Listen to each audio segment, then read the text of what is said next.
I don't remember if you talked about it or not, but there was a meme posted. The date that I have on the end time server, which should be the same for you, is the 31st of January.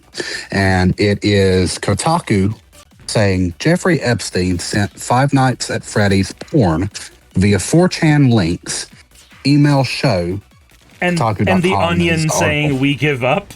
Yep. Y'all need to realize there's also another thing that kind of goes along with that. The art of writing a good fiction book is it has to be believable. Like if you're writing a good fiction that's trying to be portrayed as like nonfiction. If you're writing like a superhero novel, this convention doesn't apply.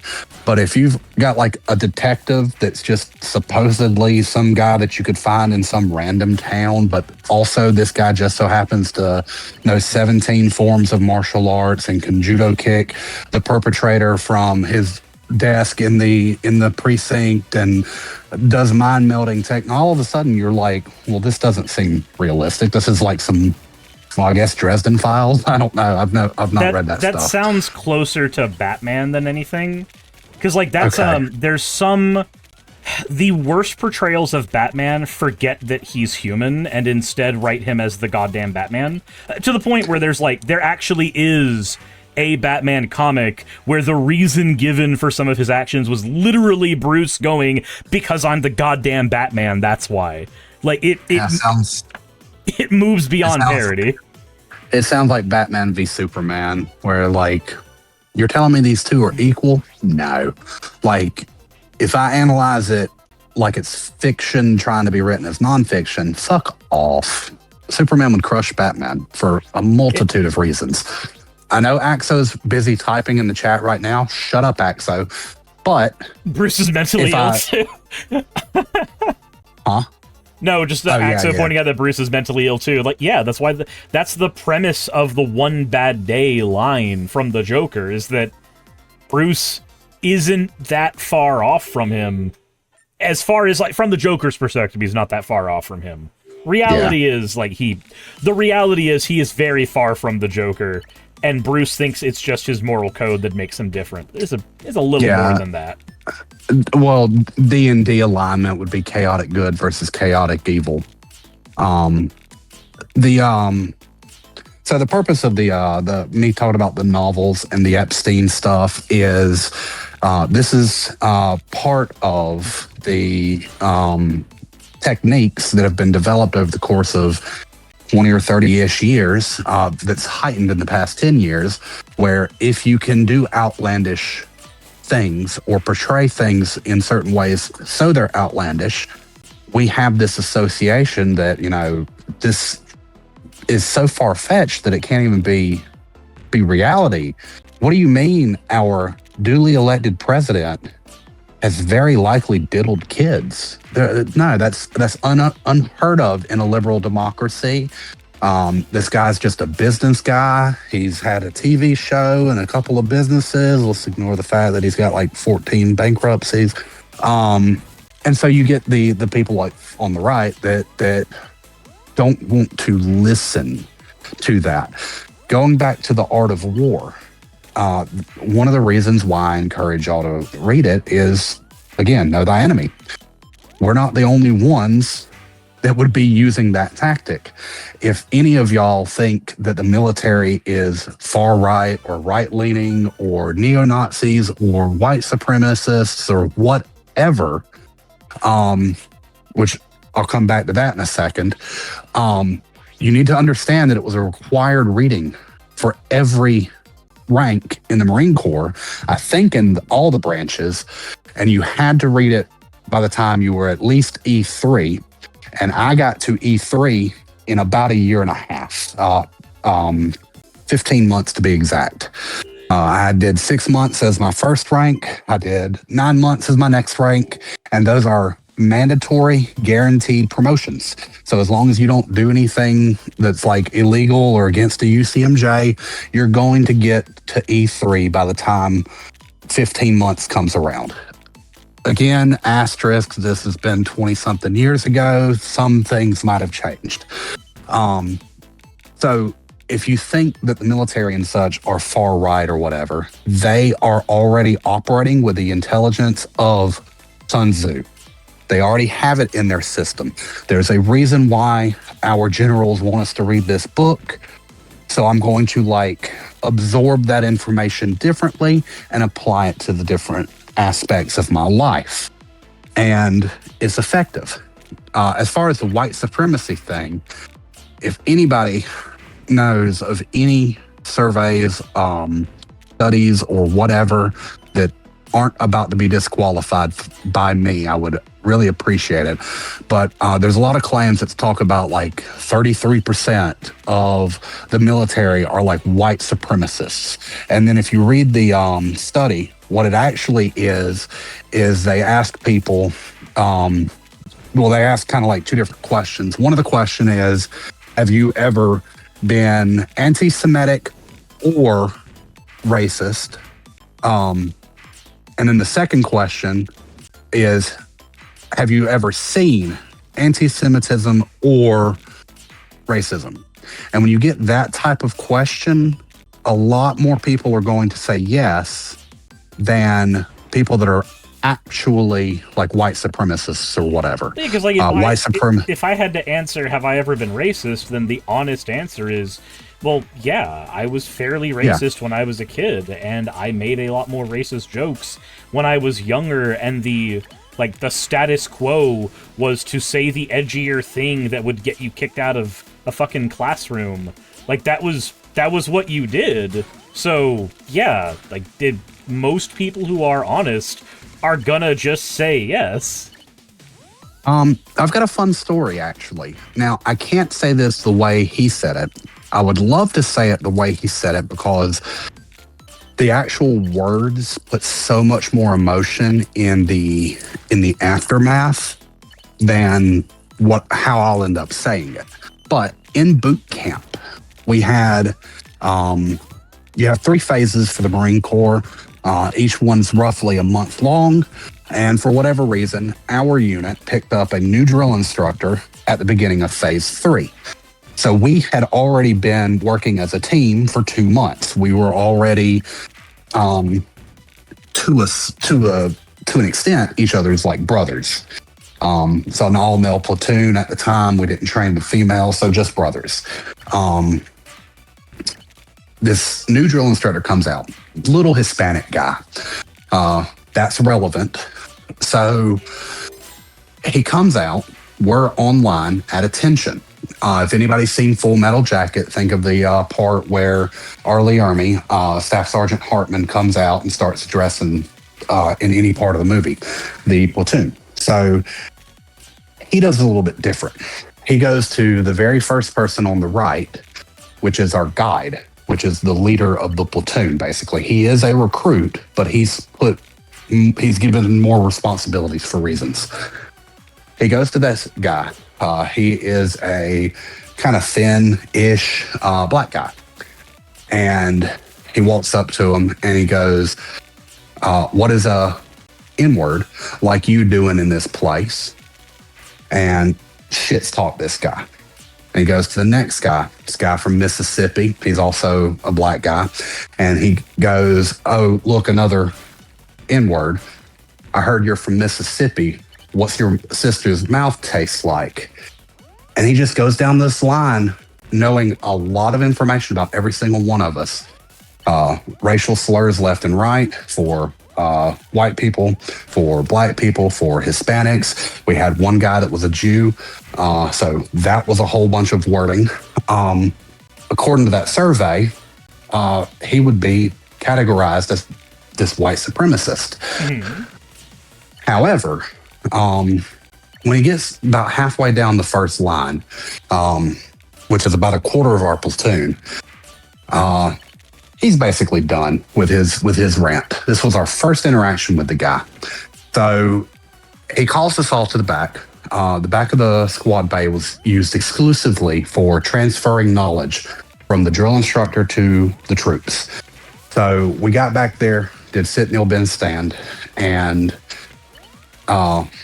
he took off his hat, which is a rare thing to see.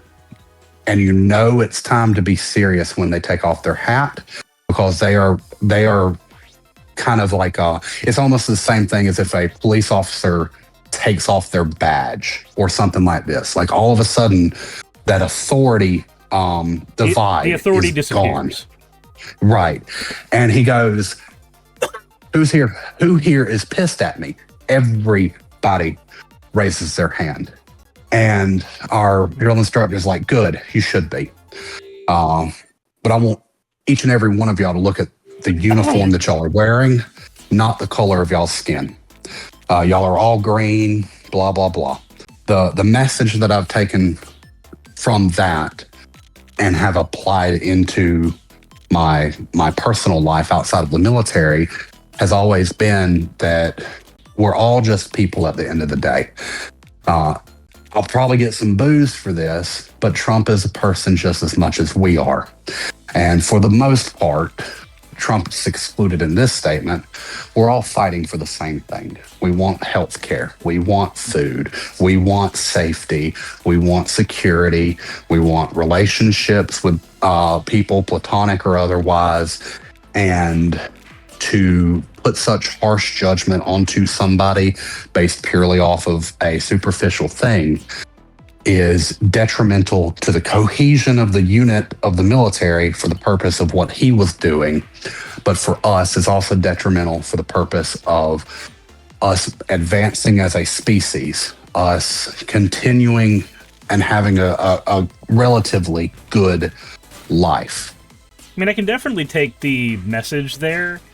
At the same time, I think my addendum onto that, at least where Trump is concerned, is when you're in a combat zone, you do recognize that the people on the other end of the gun are people too, but you still need to be okay having your hand on the trigger. Oh, so this is that's an interesting thing too. So this wasn't a phenomenon that I encountered and started understanding until I got to the fleet. Fleet, for context of those that don't know, is basically after your training. You go to boot camp, you go to any after training, such as like MCT. For the Army, I think it's OIS or something like that. And then you do your school training, so you become educated in the job that you're going to be doing for the military. And then when you get your first duty assignment, that's when you're in the fleet, basically. So it wasn't a weird phenomenon that I noticed until we got into the fleet. I was in the barracks in Japan as like a newly minted Marine, and I'm still learning everybody. I don't really know anybody because I've only been here a few months at this point. And we had this one guy that he's a black guy, real tall. He looks like he could destroy anybody in a single punch. He was not one that you wanted to get on their bad side because of fear of bodily harm. This guy and a couple of other people were hanging out, just bullshitting. And a term was used that I can't say on Discord or on stream, referring to at the time like ISIS or Al Qaeda or something like that. It is sand. Yeah, I know which word you're gonna say. I'm not going to say it obviously, but for those in chat, it's the sand N word to refer to basically any desert dweller, Afghan, which I know half of Afghan is forest, but Afghan, Iraq, stuff like that. This white guy in front of this big ass motherfucker used that word. Mm-hmm. And I go pale because like, oh, there's about to be a fight. And the guy just goes about his day like the word was never said. And I talked with both of them later. And I said, make me like, what just happened there? Because I have no clue what just happened there. This guy had, the black guy, has no problem with people around him using the sand version, but he will fuck you up if you use the non-sand version.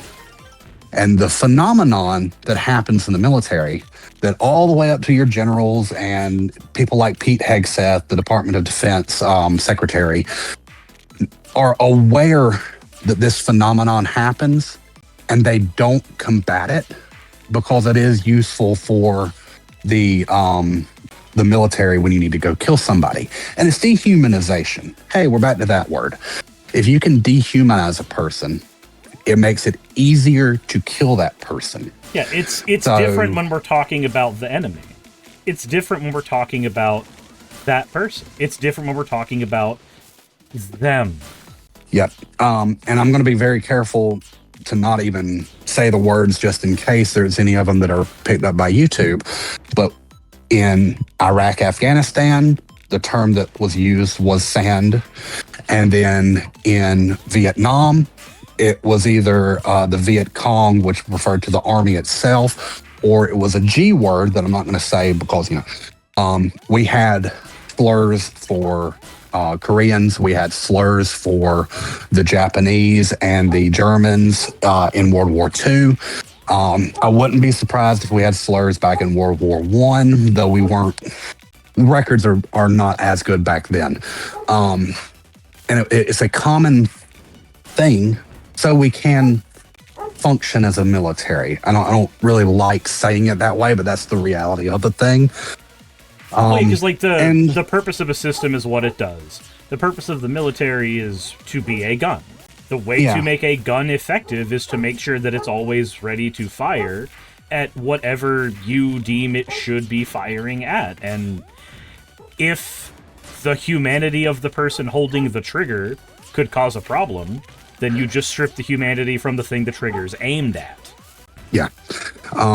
And it made it real difficult for me to like comprehend how I've got a guy in my unit that is my brother that is okay with one slur, but not okay with the other slur, even though it's literally the same word.